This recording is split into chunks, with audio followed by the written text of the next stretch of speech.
It started with sounds I couldn't explain.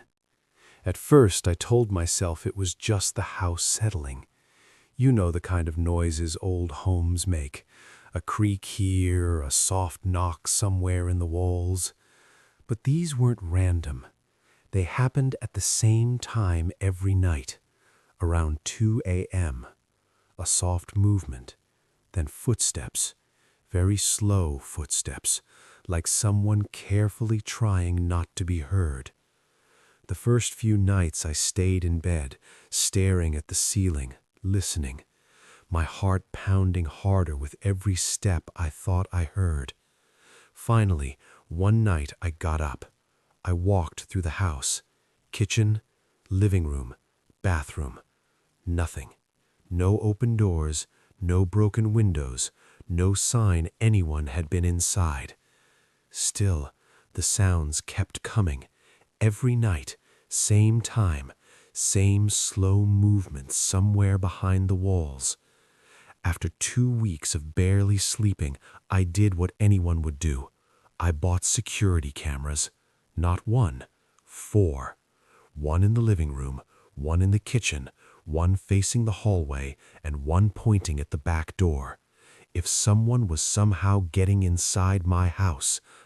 For the first few days, nothing happened. The cameras recorded empty rooms, silent hallways, normal life. I almost felt embarrassed for being paranoid. But then, one afternoon after work, I opened a camera app on my phone and saw something that made my stomach drop. The motion sensor had triggered at 11:43 a.m. I had left the house at 8 that morning. No one else had a key. I tapped the clip. The video started in the living room. Everything looked normal. Empty couch, coffee table, sunlight coming through the window. Then something moved. Not in the room, in the wall. There was a thin wooden panel near the corner. I had always assumed it was just part of the design. But in the video, the panel slowly shifted, like a hidden door. And then, a hand appeared. A human hand. Someone pushed the panel open from the inside and crawled out. I felt cold all over watching it. The man looked thin, pale, his hair messy like he hadn't seen sunlight in days. He moved slowly through the room, like someone exploring a place that didn't belong to them. But the worst part, he moved like he knew the house perfectly. I kept watching the recordings every single day, and every day he came out, always around the same time, late morning, like he knew exactly when I would be gone. The footage showed him walking into my kitchen, opening my refrigerator, eating my food, slowly, carefully, like someone trying not to leave evidence. He drank from my glass, sat at my table. Sometimes he even turned on the TV, just sat there, watching quietly, in my house, in my chair, like he lived there, like I was the guest. Hours would pass. Then, around 4:30 p.m., he would stand up, look around the room one last time, walk back to the wall, open the hidden panel, and disappear inside. Every day, before I came home. I barely slept after that. I kept replaying the videos, trying to understand. How long had this been happening? Weeks? Months? Was he in the walls right now while I slept, listening to me breathe, watching me walk around the house? The thought made my skin crawl. But after 3 nights of panic, I decided something. I wasn't calling the police. Not yet. I needed to know what was inside that wall. The next morning, I didn't go to work. Instead, I waited, watching the cameras. At exactly 11:43 a.m., the panel moved again. The man came out, just like before. He went to the kitchen, made himself a sandwich, sat down, turned on the TV, and for 2 hours he relaxed inside my home, completely unaware I was watching.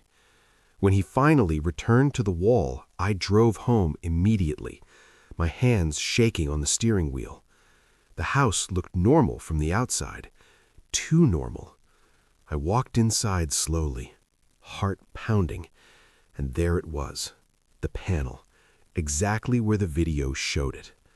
I grabbed a screwdriver and started removing it from the wall. 1 screw, 2 screws, 3. The panel came loose. My breath caught as I pulled it open.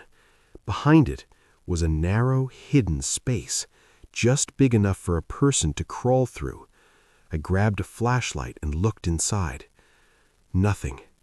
No mattress, no food, no clothes, no signs anyone had ever lived there.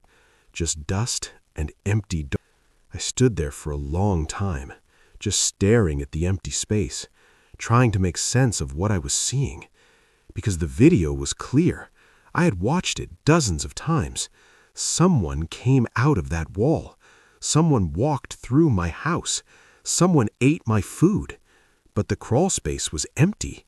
And worse, it didn't go anywhere. Just a short, hollow section between the walls, maybe 2 meters deep. Not big enough for a person to live in.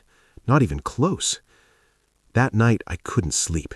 So around 2 a.m., I checked the cameras again, just to reassure myself, just to prove none of it was real.